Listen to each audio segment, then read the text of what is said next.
नमस्कार विद्यार्थी मित्रांनो, मी प्राध्यापक पी. गोळे, मराठा विद्याप्रसारक समाजाचे गुरुवर्य मामासाहेब दांडेकर कला, भगवंतराव वाजे वाणिज्य आणि विज्ञान महाविद्यालय सिन्नर. व्यवसाय प्रशासन पेपर क्रमांक 3, वित्त उत्पादन आणि प्रक्रिया कार्य, TY-BCom. प्रकरण 4, भांडवल व्यवस्थापन याला आपण सुरुवात केलेली आहे. यामध्ये समहक्क भागांचे फायदे, कंपनीला होणारे फायदे आणि गुंतवणूकदारांना होणारे फायदे हे मागील लेक्चरमध्ये आपण बघितले. त्यानंतर पुढील भाग आहे समहक्क भागांचे तोटे. समहक्क जे भाग आहे या समहक्क भागांच्या बाबतीमध्ये काही तोटे देखील कंपनी आणि स्वतः समहक्क भागधारक यांना होताना दिसून येतात. त्यामध्ये पहिला तोटा आहे समहक्क भागांवर व्यापार न होणं. कंपनीचे जे समहक्क भागधारक आहेत या समहक्क भागांमध्ये ज्यावेळेस कंपनी फक्त समहक्क भागच विक्रीस काढते त्यावेळेस या समहक्क भागांवर व्यापार केल्याने फारसा फायदा होईलच असे नाही. म्हणजे समहक्क भागांच्या माध्यमातून जेव्हा कंपनी भागांची विक्री करत असते, अशी विक्री करत असताना कंपनीचं बाजारपेठेमध्ये किती नावलौकिक आहे यानुसार अशा भागांना बाजारपेठेमध्ये मागणी असते. सामान्य भागांच्या बाबतीमध्ये जर कंपनीचे बाजारपेठेमध्ये नाव नसेल किंवा बाजारपेठेमध्ये कंपनीच्या वस्तूंची मागणी कमी झाली असेल, कंपनीवर मोठ्या प्रमाणावर कर्ज झालं असेल, तर अशा परिस्थितीमध्ये जर नवीन भाग समहक्क भाग कंपनीने विक्री जर काढले तर त्याच्यावर मोठ्या प्रमाणामध्ये उलाढाल होत नाही किंवा व्यापार होत नाही. दुसरा तोटा आहे प्रतिनिधी, ज्याला आपण प्रॉक्झी असं म्हणतो, प्रतिनिधीचा गैरवापर. सामान्य भागधारक जे आहेत ते सामान्य भागधारक संपूर्ण जगामध्ये विखुरलेले असतात. ज्या जागतिक लेवलच्या कंपन्या आहेत या जागतिक लेवलच्या कंपन्यांमध्ये सामान्य भागधारक हे देशातील किंवा जगातील पातळीवर कुठे असतात. मग सर्वच जणांना काही कंपनीच्या व्यवस्थापनामध्ये किंवा मतदानासाठी कंपनीपर्यंत येता येत नाही. अशा परिस्थितीमध्ये समहक्क भागधारकांना आपला जो प्रतिनिधी आहे हा निवडण्याचा अधिकार असतो. समहक्क भागधारकांना मतदानाचा हक्क असल्याने व्यवस्थापनात सभासदांचा प्रतिनिधी तो पाठवू शकतो. परंतु हा प्रतिनिधी आपल्या हक्कांचा जो गैरफायदा आहे हा गैरफायदा घेताना दिसून येतो. समहक्क भागांच्या माध्यमातून जे काही प्रतिनिधी असतात हे प्रतिनिधी मतदान करताना भ्रष्टाचार करण्याची शक्यता असते. कारण त्याचं कंपनीबरोबर काही देणं घेणं नसतं. फक्त एक प्रतिनिधी म्हणून तो त्या ठिकाणी आलेला असतो. त्यानंतर पुढचा तोटा आहे, यानंतर पुढील तोटा आहे चुकीचे नियोजन. समहक्क भाग परत देय नसतात. म्हणजे समहक्क भाग जे आहे या समहक्क भागांवरील जी रक्कम आहे ही कंपनीच्या आयुष्यामध्ये कधीच परत करायची नसते. कधीकधी व्यवस्थापन प्रत्यक्ष गरजेपेक्षा अधिक भागांची विक्री करण्याचा संभव असतो. सामान्य भागधारकांच्या माध्यमातून मिळणारी जी रक्कम जी आहे ही तिच्या ठरलेल्या मुदतीमध्ये परत करायची नसते, कारण सामान्य भागधारकांना मुदत नसते. कधीकधी व्यवस्थापन प्रत्यक्ष गरजेपेक्षा अधिक भागांची विक्री करण्याचा संभव असतो. त्यामुळे कंपनीला अतिरिक्त भांडवलाच्या परिणामांना तोंड द्यावं लागतं. म्हणजे सामान्य भागधारकांच्या माध्यमातून मिळणारी जी रक्कम आहे हे कंपनीला परत करावी लागत नाही, याचे कंपनीला ज्ञान असते. त्यामुळे आवश्यकता नसताना सामान्य भागांची विक्री करून भांडवल उभारणी केली जाते. पण त्याचा जो तोटा जो आहे, कंपनीला अतिरिक्त जे भांडवल आहे या भांडवलाच्या परिणामांना तोंड द्यावं लागू शकतं. चौथा तोटा आहे हक्कभाग. नवीन विक्रीस काढलेले भाग हक्क भागधारकांना अग्रक्रमाने खरेदी करण्यासाठी उपलब्ध करून दिले जातात. त्यामुळे अस्तित्वात असलेल्या भागधारकांनाच अधिक भाग मिळतात. त्याचा परिणाम म्हणून पुढील कालावधीमध्ये ते जादा मतदानाचा अधिकार प्राप्त झाल्यामुळे कंपनीच्या व्यवस्थापनामध्ये ज्ञान नसताना चुकीचा सहभाग नोंदवू शकतात किंवा कंपनीवरती मतदानाच्या माध्यमातून दबाव आणू शकतात आणि हक्क भागांच्या माध्यमातून पुन्हा आहे त्याच भागधारकांना भाग विकण्याचा घाट घातल्यामुळे जे नवीन गुंतवणूकदार आहे, ज्यांना कंपनीच्या व्यवस्थापनामध्ये सहभाग घेण्याची इच्छा आहे किंवा आपल्या ज्ञानाचा उपयोग सामान्य भाग घेऊन कंपनीला करून द्यावा, अशा काही लोकांचा सामाजिक दृष्टिकोन असतो. या सामाजिक दृष्टिकोनाला एक वेगळी तेढ या हक्क भागांच्या माध्यमातून निर्माण होताना दिसून येते. त्यानंतर पाचवा मुद्दा आहे तेजीची परिस्थिती. कंपनी तेजीच्या काळामध्ये झालेला नफा भविष्यातील समस्यांचा विचार न करता, तसेच गंगाजळी ज्याला आपण रिझर्व असं आपण म्हणतो, न ठेवता समहक्क भागधारकांमध्ये वाटून टाकण्याची शक्यता असते. जेव्हा बाजारपेठेमध्ये मोठ्या प्रमाणावर तेजी असते व कंपनीला मोठ्या प्रमाणामध्ये नफा झालेला असतो, अशा परिस्थितीमध्ये संचालक मंडळ आणि भागधारकांच्या दबावाला बळी जाऊन, कारण संचालक मंडळ सुद्धा हे भागधारक असतात आणि संचालक मंडळ हे भागधारकांमधून निवडून आलेले असतात, त्यामुळे ते भागधारकांच्या हिताचा विचार करतात. तेजीच्या परिस्थितीमध्ये जे संचालक मंडळ आहे, हे संचालक मंडळ नफा भविष्यकालातील समस्यांचा विचार न करता व रिझर्व रक्कम न ठेवता समहक्क भागधारक आहे यांना लाभांशाच्या रूपाने वाटून टाकण्याची शक्यता यामध्ये नाकारता येत नाही. त्यानंतर पुढील तोटा आहे अधिक लाभांश.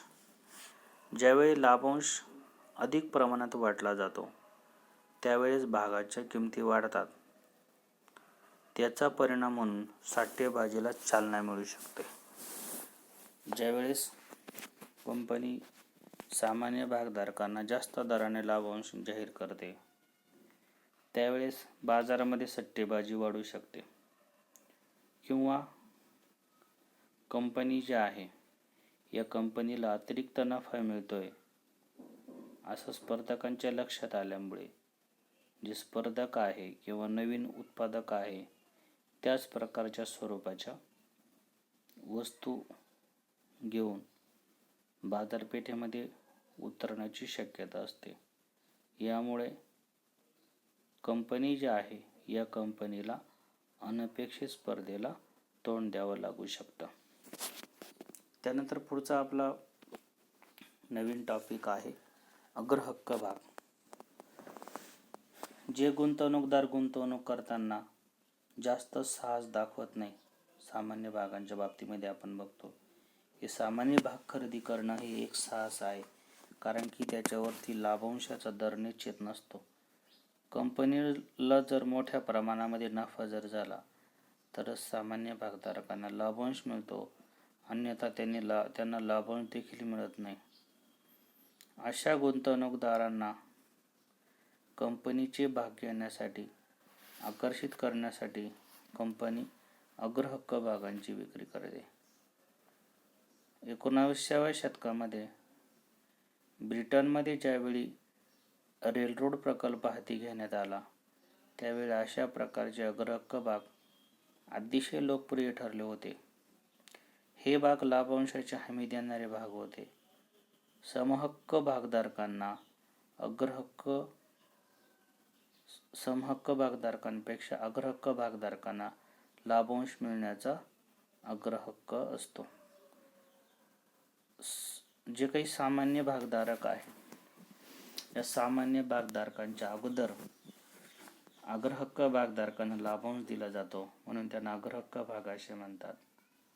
अग्रहक्क भागांची व्याख्या देखील अशी सोपी आहे.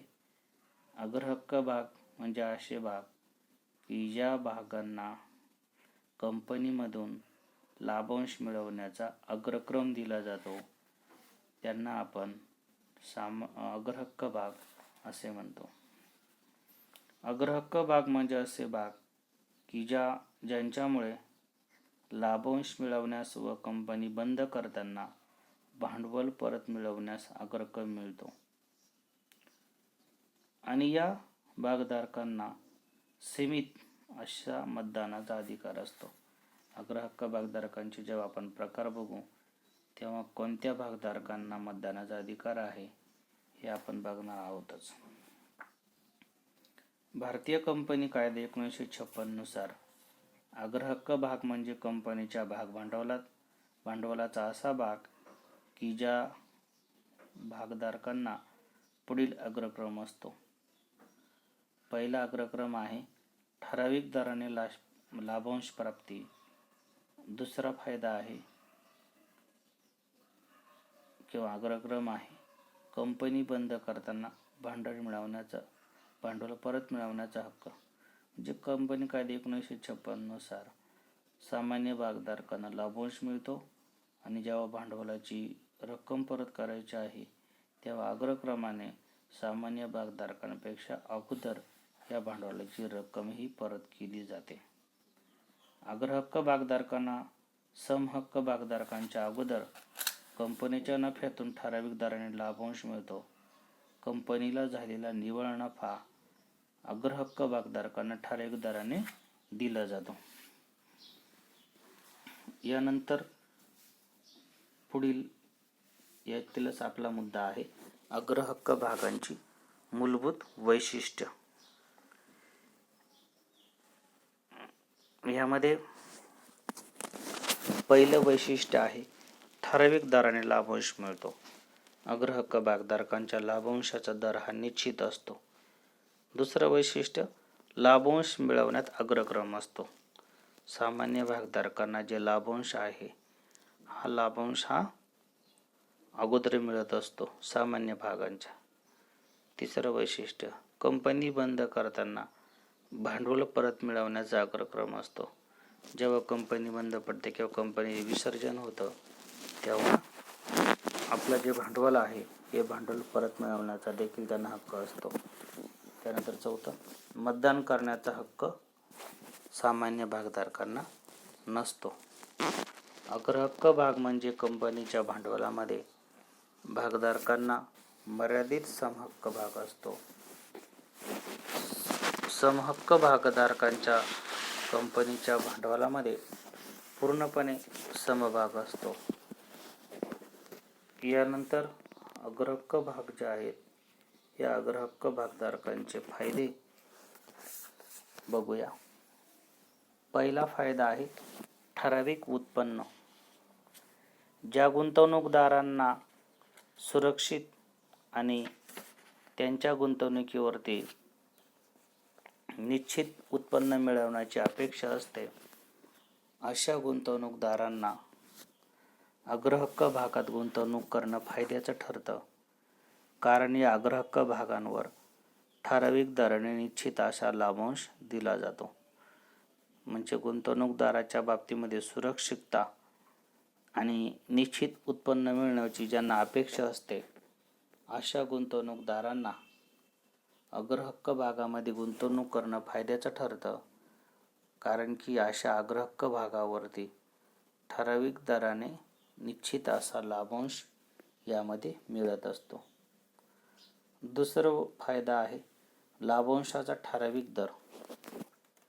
ज्या कंपनीचं उत्पन्न सातत्याने पर्याप्त नसतं अशा कंपनी कर्जरोख्यांवर ठराविक दराने व वेळेत व्याज देऊ शकत नाही. अशा वेळेस कंपनी अग्रहक्क भाग विकणे सोयीस्कर ठरते, कारण त्यांवरील लाभांश कंपनीला नफा झाल्यानंतर वाटता येतो. म्हणजे अग्रहक्क भागधारक जे आहेत त्या अग्रहक्क भागधारकांचा लाभांशाचा दर हा निश्चित असतो, परंतु कंपनीला जर नफा झाला नाही तर अशा परिस्थितीमध्ये कंपनी जी आहे ही अग्रहक्क भागधारकांना लाभांश देत नाही, तर अशा लाभांशाचा संचय होतो. परंतु यासाठी अग्रहक्क भागधारक संचयी पद्धतीचे कंपनीने विक्रीस काढले पाहिजे. म्हणजे सपोज एका कंपनीला 2021 मध्ये जर नफा झाला नाही आणि तिने जर अग्रहक्क भाग विकले असतील, तर यावर्षी त्यांचा जो काही लाभांशाचा दर ठरलेला आहे त्या लाभांश दराचा संचय होतो व 2022ला कंपनीला जेव्हा नफा होईल तेव्हा 2021चे जे लाभांश कंपनीला मिळाले नव्हते तो लाभांश आणि नवीन वर्षाचा लाभांश अशी डबल एकाच 2 वर्षे जे आहे 2 वर्षाचा लाभांश कंपनी अग्रहक्क भागधारकांना एका वेळेस देऊ शकते. तिसरा फायदा आहे कंपनीच्या व्यवहारांवर नियंत्रण. कंपनीचा व्यवहार समहक्क भागधारकांच्या हातात राहतो, कारण अग्रहक्क भागधारकांना मात्र मतदानाचा अधिकार नसतो. त्यामुळे कंपनीचं नियंत्रण न जाता कंपनीला मोठ्या प्रमाणावर अग्रहक्क भागाच्या स्वरूपात भांडवल उभारता येतं. म्हणजे थोडक्यात सामान्य जे भागधारक आहे या सामान्य भागधारकांचं व्यवहारावरचं नियंत्रण दूर करून देण्यासाठी अग्रहक्क भाग कंपनीला मदत करत असतात. अग्रहक्क भागधारकांच्या माध्यमातून भांडवल उभारल्यानंतर कंपनीला त्यांचे भांडवल परत करण्याचा जो काही अग्रक्रम आहे हा अग्रक्रम मिळतो. सामान्य भागधारकांना जो लाभांश द्यावा लागतो, मतदानाचा अधिकार द्यावा लागतो, त्यापेक्षा अग्रहक्क भागांची विक्री करून सामान्य भागधारकांच्या कंपनीवरलं नियंत्रण दूर करण्यासाठी अग्रहक्क भागधारकांचा वापर यामध्ये केला जातो. बाकीचं लेक्चर पुढील लेक्चरला कंटिन्यू करूया. धन्यवाद.